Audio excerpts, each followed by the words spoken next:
안녕하십니까 여러분들. 성경 기록은 무엇이라 말하느냐 채널에 오신 것을 환영합니다. 이번 첫 시간은 세대주의란 무엇인지에 대해서 알아보는 시간을 가져보도록 하겠습니다. 자, 시작하겠습니다. 세대주의란 성경을 시대별로 나누어 해석하는 주의라는 정의를 갖고 있습니다. 성경을 시대별로 나누어 해석한다. 어떤 시대별로 나누어지는지에 대해서는 나중에 다시 한번 확인하는 시간을 갖도록 하고, 자, 이 세대주의라고 하는 것은 어떤 기반으로 이렇게 해석하는 것인가 라고 하는 것을 말씀드리겠습니다. 세대주의란 문자적인 해석을 기반으로 합니다. 문자적인 해석이란 성경에서 이야기하는 것을 문자 그대로 받아들인다는 것을 의미합니다. 예를 들면 창세기 1장 1절에 태초에 하나님께서 하늘과 땅을 창조하셨느니라 라고 했을 때 정말로 문자 그대로 하나님께서 하늘과 땅을 태초에 창조하셨다는 것을 그대로 믿는 것입니다. 정말로 하나님께서 이 세상을 만드셨구나, 하나님께서 창조주시구나 라는 것을 믿는 것을 의미합니다. 문자 그대로요. 자, 그런 상태로 하나의 단서를 또 하나 같이 들고 왔습니다. 창세기 1장 3절, 하나님께서 하늘과 땅을 창조하셨는데 그 뒤로 어떤 방식으로 세상을 만들어 왔는가에 대해서 증거하는 구절입니다. 그리고 하나님께서 말씀하시기를 빛이 있으라 하셨느니라. 그러자 빛이 있었더라. 하나님께서 세상을 어떻게 만드셨다고 쓰여 있나요? 말씀하시기를 이라고 되어 있습니다. 하나님께서는 세상을 말씀으로 만드셨습니다. 이걸 있는 그대로 받아들이는 겁니다. 두 번째, 빛이 있으라 하셨더니 빛이 있었더라. 어떤 빅뱅 이론을 접목해가지고 하나님께서 빛이 있으라 라고 했는데 빵 하고 터져서 빛이 생기는 것이 아니라 빛이 있으라 말했더니, 말씀하셨더니 빛이 있었던 겁니다. 이 이상의 다른 해석은 필요치 않습니다. 문자 그대로 바라보는 것, 이렇게만 해도 성경은 충분히 이해할 수 있습니다. 자, 그러면 우리가 기본적으로 가져야 하는 자세, 성경을 바라봤을 때 어떤 기본적인 자세를 가져야 하느냐, 이 채널의 제목이죠. 성경 기록은 무엇이라 말하느냐. 우리가 성경을 이야기를 할 때 어떤 성경의 주제, 하나님에 대해서든 아니 예수님에 대해서든 아니면 사도 바울이 어떤 이야기를 했는데 그걸 우리에게 어떻게 적용을 해야 되느냐를 이야기를 했을 때, 누군가 이야기를 하든 근처에 형제나 자매가 이야기를 하든 아니면 내가 다니는 교회 목사님께서 어떻게 이야기를 하시든 내가 직접 성경 기록은 무엇이라 말하느냐를 직접 살펴봐야 한다는 겁니다. 그게 우리가 기본적으로 가져야 하는 자세입니다. 정말로 중요한 자세라고 강조를 하고 싶습니다. 세대주의의 핵심 구절입니다. 진리의 말씀을 바르게 나누어 너 자신을 하나님께 인정받은 자로서 부끄러워할 필요 없는 일꾼으로서 나타내도록 공부하라. 첫 번째, 바르게 나누어라. 두 번째, 공부해라 라고 되어 있습니다. 디모데후서 2장 15절 말씀입니다. 바르게 나누어 라고 되어 있습니다. 하나님의 말씀은 창세기부터 요한계시록까지, 창세기 1장 1절부터 요한계시록 끝절까지 모두 진리의 말씀입니다. 이 진리의 말씀을 바르게 나누어 보라고 하는 것이 하나님께서 말씀하시는 내용입니다. 어떻게 나눌 수 있느냐, 이런 것은 이 다음 장으로 설명을 드리도록 하고, 자, 그 다음 제가 말씀드리고 싶은 것, 공부하라입니다. 아까 뭐라고 했습니까? 성경 기록은 무엇이라 말하느냐. 이것에 대해서 어떤 사람이 이야기를 했을 때 직접 공부해봐야 한다는 겁니다. 제가 여기 보면 탐정을 그려놨습니다. 우리가 말씀을 공부할 때 이렇게 탐정의 시각으로 바라봐야 된다는 겁니다. 디모데후서 2장 15절에서 보면은 공부하라라고 이렇게 이야기가 나와 있는데, 공부해야 된다라든가 아니면 하나님의 말씀을 읽어야 된다든가 하는 내용들은 꾸준히 나옵니다. 이런 한 해 주제에 대해서도 이렇게 탐정과 같이 어떤 사건 장소에 갔을 때 증거들을 모으는 것처럼 계속 증거들을 모아서 하나님께서 어떻게 나에게 무언가를 원하시는가를 알아내야 한다는 겁니다.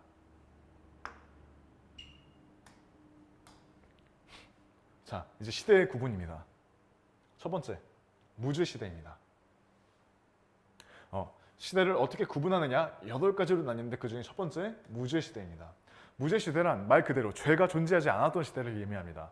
아담과 이브가 처음 지음받았을 때는 그들은 죄가 존재하지는 않았었습니다. 하지만 그들이 안타깝게도 죄를 지으면서 양심 시대로 넘어가게 됩니다. 다음 인간 정부 시대입니다. 노아의 홍수 시대 때부터 인간 정부 시대가 시작되었고 그 다음 약속 시대입니다. 하나님께서 아브라함에게 약속하신 그때부터를 아브라함 약속 시대라고 이야기를 합니다. 그 다음에 율법 시대. 율법 시대는 모세 때부터 시작됩니다. 모세가 이스라엘 사람들을 데리고 이집트로부터 탈출한 때 그때에 하나님께서 율법을 주십니다. 나의 말을 이렇게 지키라 하는 내용들을 주셨죠. 예를 들면 너는 살인하지 말지니라, 너는 너의 이웃을 내 몸과 같이 사랑할지니라 하는 것들이 있습니다. 자, 그 다음에 은혜 시대가 있습니다. 은혜 시대는 지금 시대를 의미하는 것이고 신약입니다. 은혜 시대가 왜 은혜 시대냐? 값없이 구원을 얻을 수 있기 때문입니다. 그렇다면 다른 시대는 값없이 은혜를 받지 못하느냐? 예, 값없이가 아닙니다. 여기서 이야기를 하고자 하는 것은 세대주의란 구원을 받는 방법이 시대별로 다르다라고 하는 것을 의미하는 것이기도 합니다. 자, 그래서 이것을 왜 어떻게 다른지에 대해서는 구절로 제가 이제 말씀드리려고 합니다. 성경 기록은 무엇이라 말하느냐 이제 보여드리려고 합니다. 다음 7번 왕국 시대입니다. 은혜 시대와 왕국 시대 사이에는 환란기가 존재합니다. 이 환란기가 지나고 나면 왕국 시대로 돌입하게 되는데 요한계시록에 보면 1000년 동안 통치하리라는 말이 나옵니다. 이것을 근거로 해서 천년 왕국이라는 말이 있습니다. 자, 그렇다면 무엇입니까? 1000년 동안 통치하는 시대를 의미하는 겁니다. 그 다음에는 영원 시대입니다. 왕국 시대 다음에는 영원 시대입니다. 근데 여기서 왕국 시대는 1000년 동안 지속되는 거죠. 1000년까지가 한기라는 겁니다. 그 다음에는 영원 시대로 흘러가게 됩니다. 여기까지 무죄 시대부터 양심 시대, 인간 정부 시대, 약속 시대, 율법 시대, 은혜 시대, 왕국 시대, 영원 시대까지 이렇게 살펴보았습니다. 자, 아까 이야기했던 것처럼 5번의 율법 시대 그리고 은혜 시대가 어떻게 다른지, 구원받는 방법이 왜 다르다고 이야기를 하는지에 대해서 구절로 한번 살펴보겠습니다.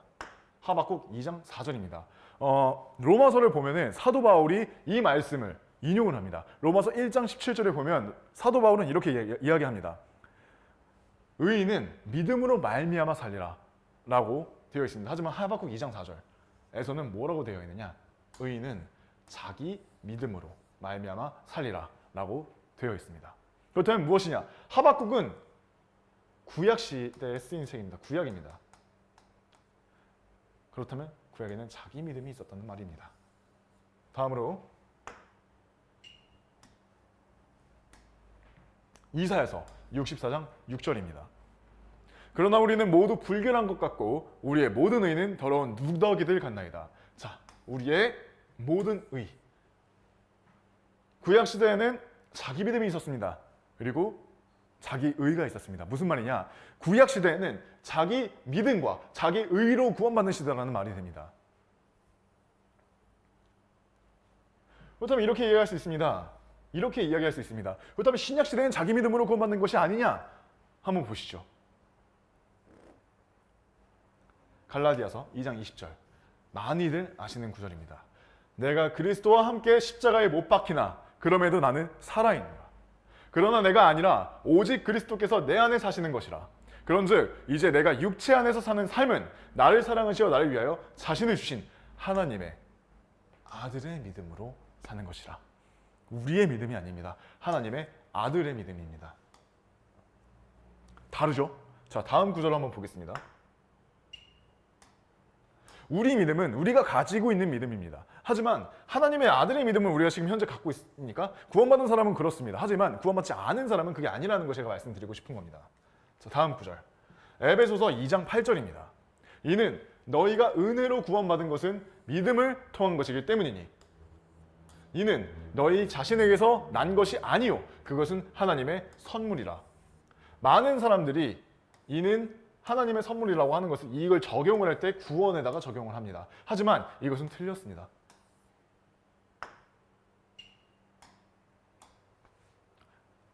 다시 한번 쭉 읽어볼게요. 이는 너희가 은혜로 구원받은 것은 믿음을 통한 것이기 때문이니 이는 너희 자신에게서 난 것이 아니요. 여기서 이는 믿음입니다. 그것은 하나님의 선물이라. 즉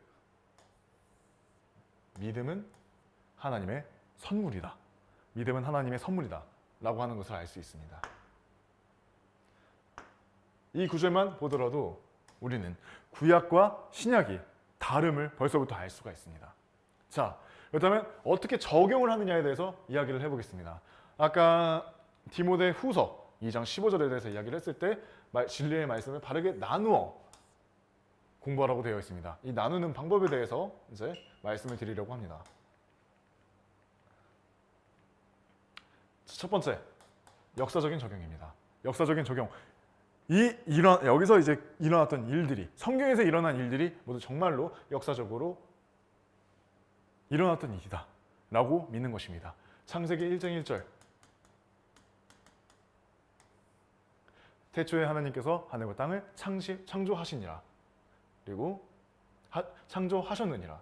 그리고 요한복음 1장 1절과 14절을 통해서 우리는 말씀이신 하나님께서, 예수님께서 성육신하셨다는 것을 알 수가 있습니다. 이는 하나님께서 사람이 되셨다는 구절이고, 이 내용을 정말로 일어났던 일이구나라고 받아들인다는 것, 이게 역사적인 적용입니다. 다음, 교리적인 적용입니다. 교리란 무엇이냐를 먼저 일단 짚고 넘어가야 할 것 같습니다. 교리란 무엇이냐? 성경 지식의 주제별 정리를 의미합니다. 예를 들어 구원론이라고 해봅시다. 방금 구원에 대해서 이야기를 했습니다. 어떻게 이야기를 했느냐? 구약에서와 신약에서의, 간단하게 이야기를 하자면 구약에서와 신약에서의 구원 방법은 서로 다르다라고 이야기를 했던 것이 구원론입니다. 구원론 이야기를 했죠. 이것이 성경에서 어떻게 이야기를 했느냐를 정리를 해보니까 이러한 교리가 있다는 것을 알게 된 겁니다. 성경 지식의 주제별 정리.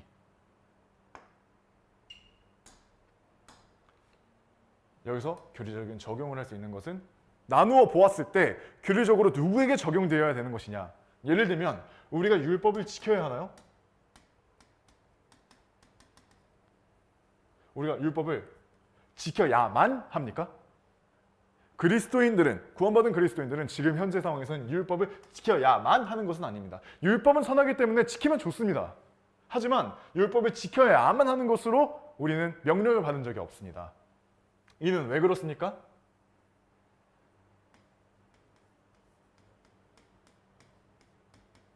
예수님께서 율법을 다 성취하시고 죽으셨고 우리는 그 사실을 믿었기 때문입니다.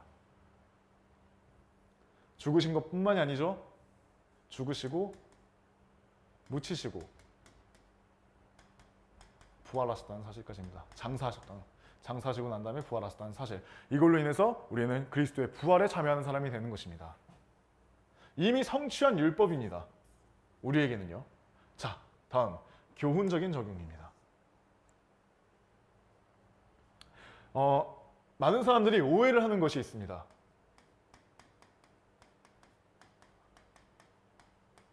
마태복음이라든가 이제 쭉 가서 요한복음까지 4복음서에서 예수님께서 사람들에게 말씀하실 때 누구한테 말씀하셨을까요? 있는 그대로 봅시다. 마태복음에서부터 요한복음까지 여기서 예수님께서 이 땅에 계셨을 때 말씀하셨던 주 대상자는 대부분인 유대인이었습니다. 그렇다면 무엇이냐? 예수님께서는 유대인에게 적용되는 말씀에 대해서 다 교리적으로 말씀하셨다는 겁니다. 이거를 많은 사람들이 영적인 교회라든가 이런 것들로 자신에게 적용을 시킵니다. 그렇다면 어떤 오류가 발생하느냐? 예를 들면 이런 것이 있습니다. 너의 옳음이 너를 죄짓게 하거든 그것을 뽑아내어라. 그렇다면 지금 적용된다면 현재 우리가 죄를 지을 것 같으면 어떤 음란한 것을 보게 된다든가 아니면은 폭력적인 것을 너무 자극적인 것을 찾게 된다든가 그렇다면 정말로 눈을 뽑아내어야 합니다. 하지만 그런 사람이 있습니까? 아니죠. 무엇입니까? 정말로 그래야 될 때가 오는데 거기에 이 사람들에게 이야기를 하는 겁니다. 그렇다고 해서 그렇다면 마태복음에서 요한복음까지 있는 내용을 다 우리가 그러면은 교리적으로 생각할 필요가 없느냐? 그게 아니라 교훈적으로 바라봐야 될 것이 있다는 겁니다. 예수님께서 말씀하시기를 이제 복음서에서도 이렇게 말씀하시죠. 네, 이웃을 너의 몸과 같이 사랑하라. 이걸 지키면 안 좋은 걸까요? 이건 우리가 교훈적으로도 가져갈 수 있고 지키면 좋은 것들입니다. 이런 것들도 놓치면 안 된다는 거죠. 만약에 교리적인 부분에서 완전히 끊어버리고 교훈적인 적용을 하지 않는다면 우리에게 왜 구약이 주어졌겠습니까? 모든 성경 기록은 의료 교육하기에 유익하다고 되어 있습니다.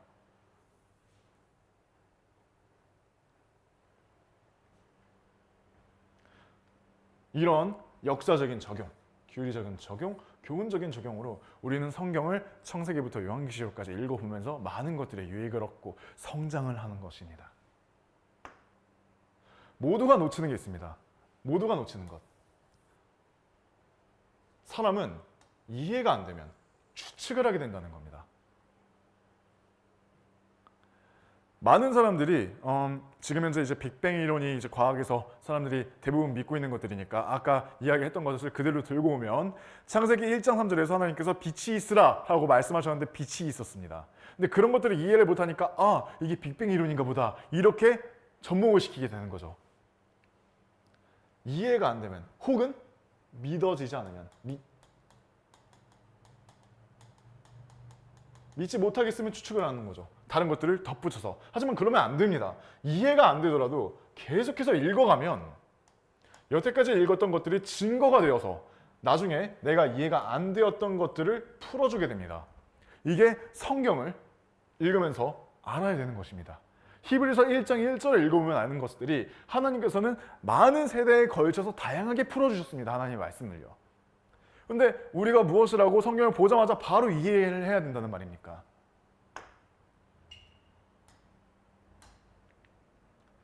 자, 이제 공부를 해야 하는 또 다른 이유 베드로후서 2장 1절을 말씀드리면서 이번 시간을 마치도록 하겠습니다. 하나님의 지식과 우리 주이신 예수님의 지식을 통하여 너희에게 은혜와 평안이 늘어나기를 기원하노니 아까 디모데후서 2장 15절에서 내용에 이야기했던 공부하라의 연장선입니다. 하나님의 지식과 우리 주이신 예수님의 지식을 통하여 너희에게 은혜와 평안이 크게 늘어나기를 기원하노니 이 말은 이제 무슨 말이냐? 하나님의 지식과 우리 주이신 예수님의 지식을 통해서 우리에게 은혜와 평안이 크게 늘어날 수 있다는 말입니다. 어떤 기복신앙이 아니라 우리에게 하나님의 은혜와 우리 안에서 하나님 안에서의 평안이 크게 늘어날 수 있다는 말입니다. 그것이 바로 우리가 공부를 해야 하는 또 다른 이유가 되겠습니다. 이러한 것들로 우리가 앞으로 제가 올릴 영상에서도 많은 것들을 다루면 이걸 기본 전제라기보다 기본적인 내용으로 가져가며 우리는 공부해야 되는 그런 것들을 계속 꾸준하게 말씀드릴 예정입니다. 이번 시간 여기까지 하고 마치겠습니다. 감사합니다.